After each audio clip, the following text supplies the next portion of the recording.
Well, hey folks, it's your favorite YouTube hack, King Waspinator, and welcome back to Total Party Skills. It was just about a year ago that I started this channel. Thanks, by the way, to everyone who subscribed. At the time, I wouldn't have thought I would have gotten up past 400 subscribers in a little less than a year. And hopefully that still keeps going. We'll see. I haven't managed to get myself canceled yet. Uh, Ironically, though, the very first video I'd put up was about just why I never really got into the Dragonlance setting. And ironically, this morning I saw a retweet from old DM Kurt, a little viral post bringing up the fact that apparently Wizards of the Coast is putting out announcements that Dragonlance is going to be a thing for 5th edition, as is Spelljammer, and surprise, surprise, the original creators of both of those properties within the greater D&D umbrella had not been informed or been given any clue that these sorts of things were going to happen. Now, I mean, obviously, Wizards of the Coast bought all of D&D's trademarks, and so, like, they technically own these things, so it's not like they're, have to tell them shit. I'm sure they must have probably some sort of contracts, much like, how comic book companies are, where the creators are kind of signing over all their rights, in exchange for having this thing being published through this moniker and all that kind of stuff. I don't know the legal ins and outs. I'm not that kind of a person, and I'm not a lawyer. But it's just, what an ironic fucking week. The same week that, we get the title and title card for the new Dungeons and Dragons movie, and it's going to be called Honor Amongst Thieves. And then they do this. Yeah, well, life's full of ironies. I mean, I wasn't going to be terribly excited about Dragonlance anyway, but, like, obviously a reshoot up, modernized version of Dragonlance that was made behind the backs of the creators of Dragonlance, while they were still stuck up all their tangled web of trying to sue their way out of not being in debt over all the costs that they had to front in order to be able to write the new Dragonlance novel that D&D people at Wizards of the Coast then were jerking them around over on revisions and rewrites. And that's still supposed to be coming out later this summer, and it's being called Dragons of Deceit, which I was curious if there was like some sort of subversive thing going on there in the revision of whatever it is they finalized when they put it out after all that stuff was settled.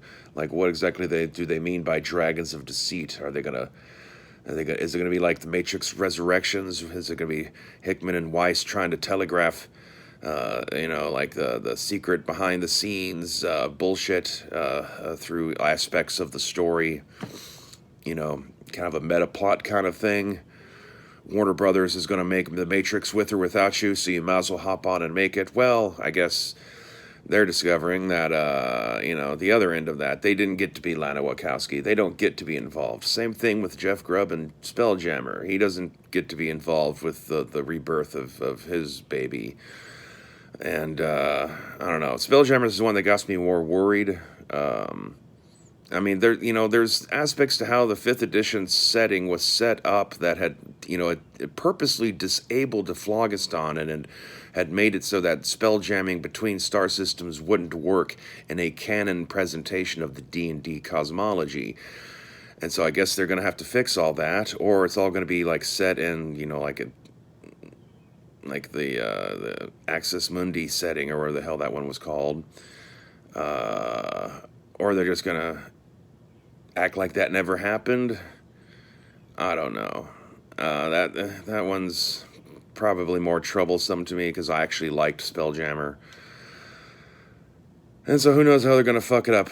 I mean, like, there's 5 years ago, this would have been exciting news. Spelljammer, awesome. I don't have to do all the work of, like, reconverting, the stats for Spelljammer ships to 5th edition on my own.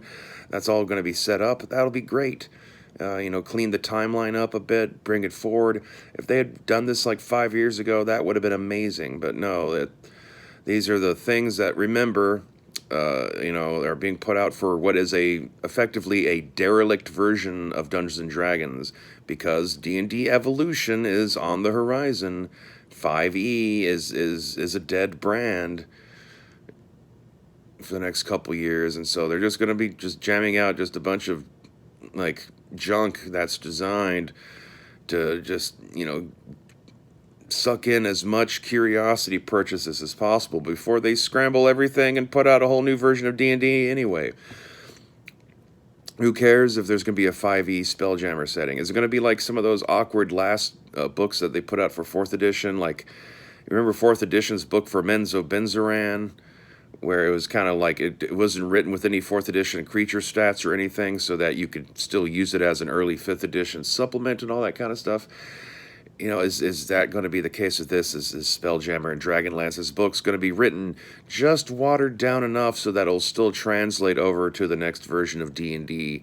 Or, as I say, are these just last-minute lazy, just toss out some stuff, we don't really have to write it, this is already written for us, we just got to rewrite it and add some new art and change a few details about a few NPCs here and there to make sure everything's more balanced for modern audience expectations? And I don't know. Like I said, it's ironic that they're having the balls to name their movie Honor Amongst Thieves, and yet they're so dishonorable in the way they go about stealing stuff from their own creators. So anyway, I guess that's all there is to say about that. Hit like and subscribe. Stay waspinated.